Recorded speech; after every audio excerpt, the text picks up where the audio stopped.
This is a video for those who have already learned to form individual Russian letters in cursive and are now ready to connect them within words. It seems that it's connecting the letters that give students of Russian as a foreign language the most trouble.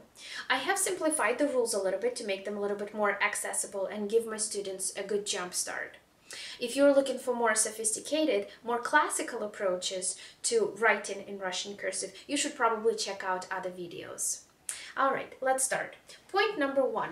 I have divided all of the Russian cursive letters into two groups. Group number 1 contains letters that have a little tail or extension to them.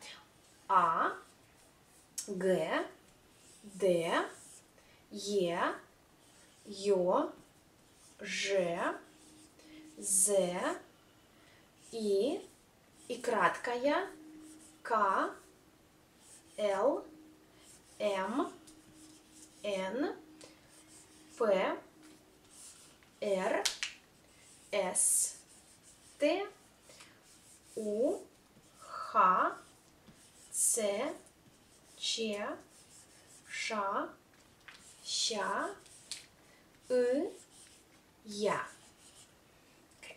As you can see, here's this little extension part that they all end with, a little hook, a little tail, whatever you would like to call it. Group number 2 contains letters that do not have that little tail, and as I'm writing them down, you will see that all of them have a circular shape. B, O, F, мягкий знак, here's a little circle here, твердый знак, a little bit of a half a circle for E, and U. Okay. Now, in case of the letters from the first group, all we have to do is to drag that little extension to the starting point of the letter that follows. So if we want to connect A to G, all we have to do is get to the starting point of G. If I want to connect my G to D, which starts right here, I'm going to go all the way down here, come back and make my D. Now I'm gonna make my D go to Y. So if I'm writing it and in a word, I'm connecting it to the beginning of Y. Let's say if I want to connect my K to L, I know that L starts on the bottom, a little bit off the bottom line. I'm gonna go up the bottom line, down to start my L. I want to make it to M, so I start my M right there. Okay. In case of the second group of letters, like I said, we have to create that stroke, that connecting link. Depending on where the next letter starts, you will put a stroke either on the top or bottom. In all of these letters except for B. B can never be connected on this part of the circle, on the top part of the circle. It will just look too goofy there. So always on the bottom or here. So if I want to connect my O to letter, let's say F, I know that it starts right here. So I will not stop and I'll just go to F.